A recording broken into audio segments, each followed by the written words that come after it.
America के Iran के साथ मुज़ाकरात एक धोखा है, डिसेप्शन है और अमेरिका इस विंडो को इस्तेमाल करते हुए ईरान के गिर्द अपनी ग्राउंड ट्रूप्स को उतार रहा है।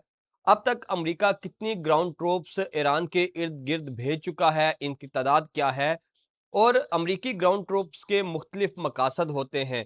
किस-किस मकसद को हासिल करने के लिए कितने-कितने फ़ौजी उतारे गए हैं ईरान की सराउंडिंग्स में, ये आपको बताना है, कुछ तफ़सीलात सामने आई हैं। इसके अलावा जहां डायलॉग हो रहे हैं, डिसेप्शन यूज की जा रही है, ग्राउंड फोर्सेस को इकट्ठा किया जा रहा है ईरान के गिर्द, वहीं डोनाल्ड ट्रंप मार्केट को भी मैनिपुलेट कर रहे हैं और इस क्राइसिस अपॉर्चुनिटी से डोनाल्ड ट्रंप और उनके खानदान वाले भरपूर माल बना रहे हैं। ये क्या तफसीलात हैं? ब्लूमबर्ग ने कुछ होशरुबा चार्ट्स, तफसीलात, स्टैट्स शेयर किए हैं स्टॉक एक्सचेंज के हवाले से, वो आपके साथ शेयर करने हैं। और अमेरिका ने 15 नकाती खुफिया सीक्रेट जो पॉइंट्स हैं वो भेजे थे ईरान को, जिसके बारे में आप खबरें सुन चुके हैं कि ईरान ने एब्सोल्युटली नॉट कहते हुए उन पॉइंट्स को रिजेक्ट किया था। वो 15 पॉइंट्स क्या हैं, कहीं से उसकी खबर सामने नहीं आ रही थी। अलबत्ता इसराइली चैनल 12 ने वो तफसीलात जारी की हैं। वो 15 की 15 नुकात क्या हैं वो आपके साथ शेयर करने हैं। भारत तिलमिला उठा है, पाकिस्तान को कैसे खित्ते में अहम रोल मिल रहा है, पाकिस्तान कैसे खित्ते में नंबर 1 बन रहा है और पाकिस्तान कैसे ये मुज़ाकरात करवा रहा है। उनके वज़ीर ख़ारिजा की एक बड़ी भोंडी सी स्टेटमेंट सामने आई है और उन्होंने अपने आप को तसल्ली देने के लिए, तिफ़ तसल्ली देने के लिए एक नया बयानिया बनाना शुरू कर दिया है। और फिर वो जो उनके मेजर गोबर आर्या ये प्रोपेगेंडा कर रहे थे कि पाकिस्तान ने सऊदीया के साथ डिफेंस डील की और जब सऊदीया पे ईरानी मिसाइल आए, ईरानी ड्रोन आए तो पाकिस्तान पीछे हट गया और पाकिस्तान ने सऊदीया की मदद नहीं की, जिसकी वजह से सऊदीया नाराज़ है। इस प्रोपेगेंडे का जवाब देने के लिए सऊदी अरब ने एक ऐसा इकदाम उठाया है, ऐसा कदम उठाया है कि भारत को एक बार फिर मुँह की खाना पड़ी है। इन तमाम तफ़सीलात पर आज की इस वीडियो में बात करेंगे। मैं हूँ यासिर जलाल और आप देख रहे हैं आपका अपना यूट्यूब चैनल। सबसे पहले बात करेंगे अमेरिकी ग्राउंड ट्रूप्स के बिल्डअप की, जो इस वक़्त ईरान के गिर्द इकट्ठा हो रहा है। वैसे तो खबरें ये आ रही हैं कि डायलॉग हो रहे हैं, अमरीकी नुकात ईरान की जानिब जा रहे हैं, ईरान के जो नुकात हैं वो अमेरिका की जानिब जा रहे हैं, पाकिस्तान इसमें की रोल प्ले कर रहा है। लेकिन कुछ एनालिस्ट ये कह रहे हैं कि ये मुज़ाकरात सिर्फ़ और सिर्फ़ डिसेप्शन हैं, धोखा हैं, फ़रेब हैं, बिल्कुल वैसे ही जैसे ओमान के मुज़ाकरात थे, बिल्कुल वैसे ही जैसे जेनेवा के मुज़ाकरात थे और अमेरिका इस विंडो का फ़ायदा उठा के ईरान के गिर्द अपनी ग्राउंड ट्रूप्स को तगड़ा कर रहा है ताकि आबनाए हुर्मस का कब्जा छुड़वाने के लिए, खारक जजीरे पे कब्जा करने के लिए अपनी ग्राउंड ट्रूप्स को ईरान में उतारा जा सके। अच्छा, खारिक जजीरे के हवाले से खबर ये भी सामने आई है कि खारक जजीरे पर कब्जा करने के लिए अमेरिका के साथ-साथ एक अहम मुस्लिम मुल्क भी मदद करेगा और वो भी मुश्तरका पार्टनर बनने की ख्वाहिश कर रहा है खारक जजीरे पे, ताकि खारक जजीरे पे अमेरिका और उस मुस्लिम मुल्क का कंट्रोल हो। ये मुस्लिम मुल्क कौन-सा है? इस हवाले से ईरान ने कुछ स्टेटमेंट्स जारी की हैं, तफसीलात जारी की हैं। सबसे पहले 2200 मैरियंस को, अमरीकी मैरियंस को जापान से लाया गया ईरान के गिर्द। जब ये मैरियंस ईरान के गिर्द पहुंचे तो फिर उसके बाद ये देखा गया कि आबनाई हुर्मस को छुड़वाने के लिए इन मैरियंस की तादाद बहुत कम है।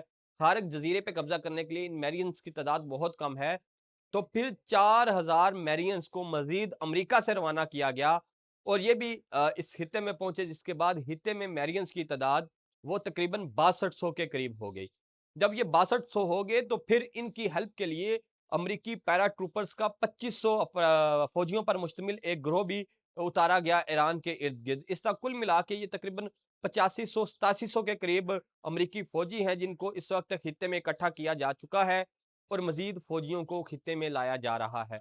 जब अमेरिका की प्यादा फोर्सेस, ग्राउंड ट्रूप्स खारक जजीरे पर और आबनाए हुर्मस पर पहुंचेंगी, उसका कंट्रोल हासिल करने की कोशिश करेंगी, तो ठीक उसी वक्त जो उनके पैरा ट्रूपर्स हैं, जो 2500 पैरा ट्रूपर्स हैं जिनको आसमान से फेंका जाएगा, वो क्या करेंगे कि आबनाए हुर्मस को, वहां पे जो ईरानी फौजें मौजूद हैं उनकी सप्लाई लाइन काटने के लिए उनको दरमियान में एक बुफर जोन के तौर पे उतारा जाएगा और उनकी मदद से सप्लाई लाइन काटी जाएगी ईरान की उन फोर्सेस की जो आबनाए हुर्मस पे अमरीकी फौजियों से नबर्द आजमा होंगी। तो ये प्लान लेके इस वक्त ट्रंप काम कर रहे हैं और ट्रंप के इस प्लान को देख के ही दिफाई एनालिस्ट ये कह रहे हैं कि अपनी ग्राउंड ट्रूप्स को ऑन ग्राउंड अच्छे से यूटिलाइज करने के लिए ईरान को डायलॉग के धोखे में रखा जा रहा है। जहां ईरान को डायलॉग के धोखे में रखा जा रहा है बकौल सम एनालिस्ट, तो वहीं मुज़ाकरात को लेके भी कुछ संजीदा किस्म की पेशरफ्त हो रही है और इस तासुर को ज़ाइल करने में मदद मिल रही है कि शायद ये रिसेप्शन है। क्योंकि ये भी एक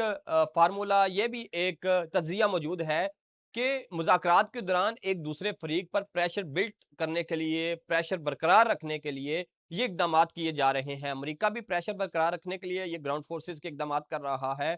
ईरान भी प्रेशर बरकरार रखने के लिए अबनाए हुर्मुज़ का कब्ज़ा छोड़ने को तैयार नहीं है और यही वजह है कि ये सब हो रहा है। दूसरी जानब मुज़ाकरात में बड़ी पेशरफ्त हुई है। अमेरिका के 15 पॉइंट जो अब तक खुफिया थे, वो इस्राएली चैनल ने लीक कर दिए हैं। वो 15 पॉइंट क्या हैं, उन पे भी बात करते हैं। लेकिन मैं पहले आपको बताता चलूँ कि इस सारी क्राइसिस सिचुएशन में, इस सारी सिचुएशन में जब पूरी दुनिया में कसाद बाज़ारी चल रही है, पूरी दुनिया की इकॉनमी इस वक़्त यूँ समझें कि ब एक ऐसे एज पे आ चुकी है, जहाँ से आगे गहरी खाई है। तो इस सूरत में ट्रंप और उनका खानदान भरपूर फायदा उठा रहा है। ट्रंप ने जब ये ट्वीट की कि हम ईरान की एनर्जी तंसीबात पर हमले को मौखर कर रहे हैं 5 दिन के लिए, तो ठीक उस ट्वीट से 15 मिनट पहले अमेरिकन की स्टॉक एक्सचेंज में एक बाइंग होती है 580 मिलियन डॉलर की। यकदम से 100 580 मिलियन डॉलर की एक बाइंग होती है, जिसके बाद से ये ख्याल किया जा रहा है कि ट्रंप ने ये ट्वीट करने से पहले मार्केट में अपने रिश्तेदारों को, अपने बिजनेस पार्टनर्स को ये खबर दी, उन्होंने वो बाइंग की। तब बाइंग की जब मार्केट बिल्कुल बिलो द बेल्ट चल रही थी और फिर ठीक 15 मिनट बाद डोनाल्ड ट्रंप की ट्वीट आ जाती है और मार्केट में बाइंग इंतहाई ज्यादा हो जाती है और उसके बाद से वो लोग जिन्होंने 580 मिलियन डॉलर की बाइंग की थी, उन्होंने बिलियन डॉलर में फायदा उठाया। यानी कि ट्रंप अपनी ट्वीट्स की मदद से इस क्राइसिस को मैनिपुलेट करके स्टॉक एक्सचेंज के साथ भी खेल रहे हैं और भरपूर माली फायदा उठा रहे हैं। ना के खुद उठा रहे हैं, बल्कि अपने बिजनेस पार्टनर्स को भी फायदा दे रहे हैं। और अब सबसे अहम कि अमेरिका की 15 शराइत क्या थी जिनको लेकर ईरान ने एब्सोल्युटली नोट किया है। सबसे पहली शर्त कि जो यूरेनियम अफजुदगी है उसको खत्म किया जाए, न्यूक्लियर प्लान को मुकम्मल क्लोज किया जाए, एटमी रिएक्टर्स को बंद किया जाए, जो यूरेनियम अफजुर्दा की गई है उस यूरेनियम को किसी और मुल्क के हवाले किया जाए और मुस्तकबिल में ये यकीन दहानी करवाई जाए कि ईरान कभी भी एटमी प्रोग्राम नहीं शुरू किया करेगा और ईरान का जो एक एटमी पावर प्लांट है उसको भी अमेरिका चलाएगा। इसके अलावा सेकंड जो ईरान के सामने शर्त रखी गई वो ये रखी गई कि अब नाइल हुर्मुज़ का कब्जा छोड़ दिया जाए और वहां से फ्री ट्रेड होने दी जाए।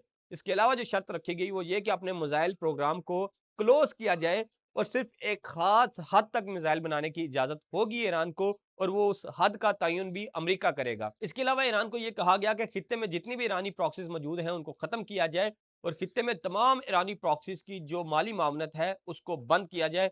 इसके साथ साथ ईरान से ये वादा भी किया गया कि अगर आप हमारी ये बातें मान लेंगे तो फिर हम आपसे पाबंदियां उठा देंगे। और ईरान से पाबंदियां उठाने का मकसद मतलब ये होगा कि अगर ईरान से पाबंदियां उठाई गई तो ईरान दुनिया में सबसे ज्यादा ऑयल और गैस पैदा करने वाला मुल्क है, तो फिर ईरान की इकॉनमी दोबारा से तगड़ी होना शुरू हो जाएगी और ईरान की तगड़ी इकॉनमी किसी सूरत इसराइल को मंजूर नहीं है। और ईरान को इसी बात पे डाउट है कि जिस तरह की ये ऑफर्स दी जा रही हैं और जिस तरह के मुतालबात किए जा रहे हैं, हमें ये लगता है कि अमेरिका हमसे ये मुतालबात मनवाने के बाद इन ऑफर्स पे अमल दरामद नहीं करेगा, जिसकी वजह से ईरान ने एब्सोल्युटली नॉट कहा है और कहा है कि ये ऑफर्स कुछ हमें भा नहीं रही और इन ऑफर्स में हमें सीरियसनेस का एलिमेंट कम नजर आ रहा है और इस इन ऑफर्स में हमें डिसेप्शन ज्यादा नजर आ रही है। यही वजह है कि ईरान ने साफ इनकार किया है और पाकिस्तान अब तक यही कोशिश कर रहा है कि वो दोनों मुल्कों को किसी ऐसे मुआहदे के करीब ला सके जिसके बाद से मिडल ईस्ट में जारी ये कशीदगी खत्म हो जाए। दूसरी जानब भारत को बड़ी मिर्चें हैं और वो ये कह रहे हैं कि पाकिस्तान जो किरदार अदा कर रहा है ये नेगोशिएशन मीडिएटर का नहीं, ये दलाली का किरदार है। तो ये एक भोंडा नैरेटिव है जो अमेरिका भारतीय हुकूमत अपनी आवाम को दे रही है ताकि वो इस तासर को ज़ाहिर करे कि वह पाकिस्तान जो है खित्ते में नंबर 1 बनने जा रहा है। तो क्या मैं भारत से पूछना चाह रहा हूं कि जब हमने आपकी छतरोल की थी और आप भागे-भागे अमेरिका के पास गए थे कि हमारी जान छुड़वाई जाए पाकिस्तान से, तो क्या अमेरिका ने तब दलाली की थी? नहीं। जब कोई मुल्क आपकी जान छुड़वाता है किसी दूसरे मुल्क से, तो वो आप पे रहम कर रहा होता है, आपकी मदद कर रहा होता है, आपका तामन कर रहा होता है। तो आपकी इन बातों से आपकी उम्मीद है कि समझदार अवाम तो आपके काबू में नहीं आने वाली और उसको पता चल चुका है कि भारत खित्ते में खुडे लाइन लग चुका है। दूसरी जानब भारत का ये प्रोपेगेंडा भी ज़ाहिर हो चुका है कि सऊदी अरब पाकिस्तान से नाराज है क्योंकि सऊदी अरब ने पाकिस्तान को इस क्राइसिस की सिचुएशन में मौखर अदायगियों पर तेल के जहाज भेजना शुरू कर दिए हैं जब भारत में तेल खत्म हो चुका है, गैस खत्म हो चुकी है, तो सऊदी अरब तब भी पाकिस्तान को मुफ्त फ्री में तेल के जहाज भेज रहा है ताकि पाकिस्तान में इस तरह का क्राइसिस ना आए।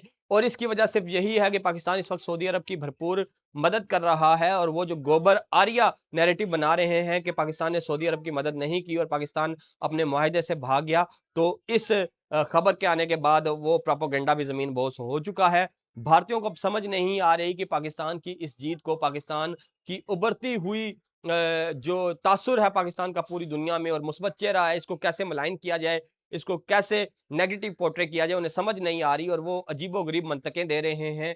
और अब वो हाथ रगड़ रहे हैं कि कैसे पाकिस्तान ये सब कर गया, लेकिन उन्हें पता नहीं कि जब तक उनके सर पे मोदी जैसा हुक्मरान है, उनकी यही हालत रहेगी। ये थी अब तक की तफसीलात। वीडियो अच्छी लगी तो कमेंट बॉक्स में अपनी राय से आगाह कीजिए, चैनल को सब्सक्राइब कीजिए। मुझे इजाज़त दीजिए। अल्लाह हाफ़िज़।